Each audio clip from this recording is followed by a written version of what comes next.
Question है, show that the relation R on Z defined as R equal to ordered pair a b such that a is less than और equal to b is reflexive and transitive but not symmetric. तो reflexive और transitive prove करना है। तो जो prove करना है वो सारे इंटीजर के लिए प्रूव करना होगा, लेकिन नॉट सिमेट्रिक प्रूव करना है। तो नॉट प्रूव करने के लिए एक एग्जाम्पल काफी है, यानी कि सही साबित करने के लिए रिफ्लेक्सिव है या ट्रांजिटिव है, सही साबित करने के लिए सारे एलिमेंट्स के लिए सही होना जरूरी है। बट अगर गलत प्रूव करना है तो सिर्फ एक एग्जाम्पल उसके लिए काफी है। तो ये आर जो डिफाइन है, आर के अंदर ऐसे ही ऑर्डर्ड पेयर ए बी रहेंगे जहां की ए जो होगा वो लेस देन और इक्वल टू बी होगा, ऐसा डिफाइन किया हुआ क्वेश्चन में है। इसको रिफ्लेक्सिव प्रूव करने के लिए क्या करेंगे हम लोग, सारे इंटीजर को हम लोग देखेंगे कि वो खुद से रिलेटेड है कि नहीं है, यानी कि ए टाइप के जितने भी एलिमेंट्स बनेंगे वो सब के सब इसके अंदर है या नहीं ये चेक करना है। तो हम लोग जेड के अंदर एक आर्बिट्ररी एलिमेंट ए लेंगे रिफ्लेक्सिविटी चेक करने के लिए। Reflexivity, let a be an arbitrary element of Z, यानी कि ए जो है एक जनरल एलिमेंट है, ये जेड के अंदर के सारे इंटीजर को रिप्रेजेंट कर रहा है। अगर ए से रिलेटेड हो जाए तो सारे इंटीजर जो हैं वो खुद से रिलेटेड हो जाएंगे, इसलिए इसको हम लोग आर्बिट्ररी लिए।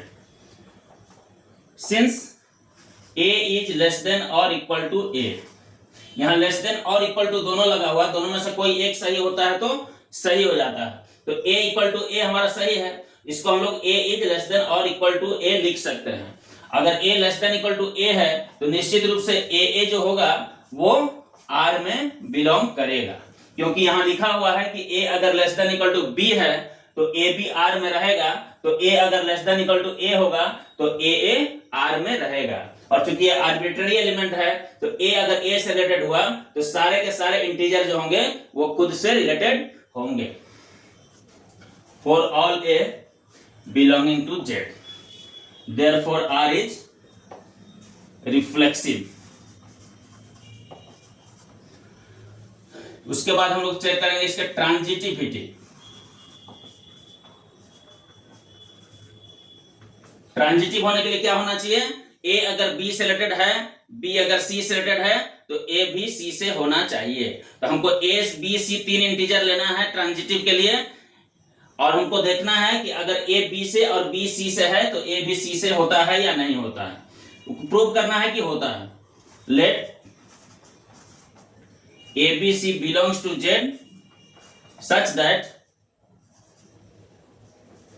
ए b b c belongs to R, यानी हमने ऐसे थ्री एलिमेंट्स जेड के लिए जिसमें कि ए जो है वो बी से रिलेटेड है और बी भी सी से रिलेटेड है। अगर हम प्रूव कर देते हैं कि ए भी सी से रिलेटेड है तो ये ट्रांजिटिव हो जाएगा। ट्रांजिटिव होने के लिए इफ पार्ट में क्या होना चाहिए, ए बी से रिलेटेड और बी सी से होना चाहिए।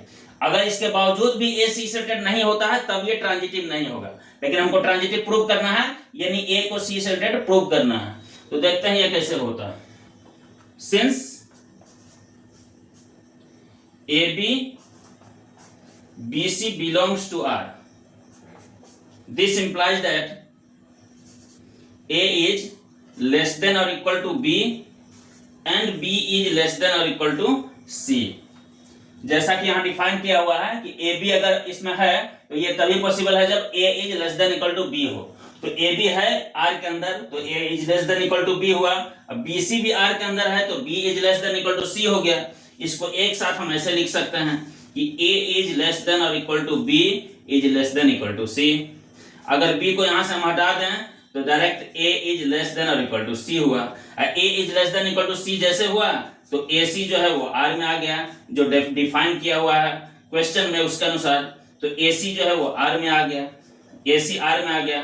For all a b c belonging to z, for all a b c belonging to z, अगर a b और b c r में है तो ac भी r में रहेगा, means R is transitive, therefore R is transitive।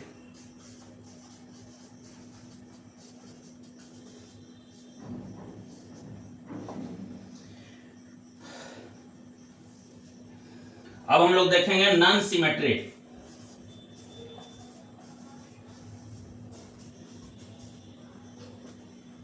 तो non symmetric के लिए हम क्या करेंगे, एक एग्जांपल देंगे। अभी हमने जस्ट कहा है कि सही प्रूव करने के लिए हर जगह सही होना जरूरी है, लेकिन गलत प्रूव करने के लिए सिर्फ एक जगह उसका एक एग्जांपल काफी है। तो यहाँ पर हमको रिफ्लेक्सिव और ट्रांजिटिव करना था, तो सारे एलिमेंट्स के लिए हमने प्रूव किया, लेकिन यहाँ पर नॉन सिमेट्रिक के लिए एक अगर एग्जांपल दे दें तो इससे वो नॉन सिमेट्रिक हो जाएगा। एग्जांपल में हम ले लेते हैं कि 2 is less than equal to 3।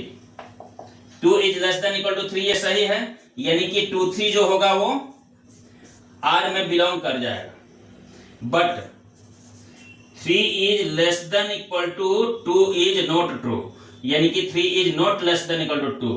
This implies that 3 2 does not belong to R, यानी कि 2 3 R में है लेकिन 3 2 R में नहीं है। इसका मतलब ये हुआ कि यह सिमेट्रिक नहीं हुआ, therefore R is not symmetric, hence proved।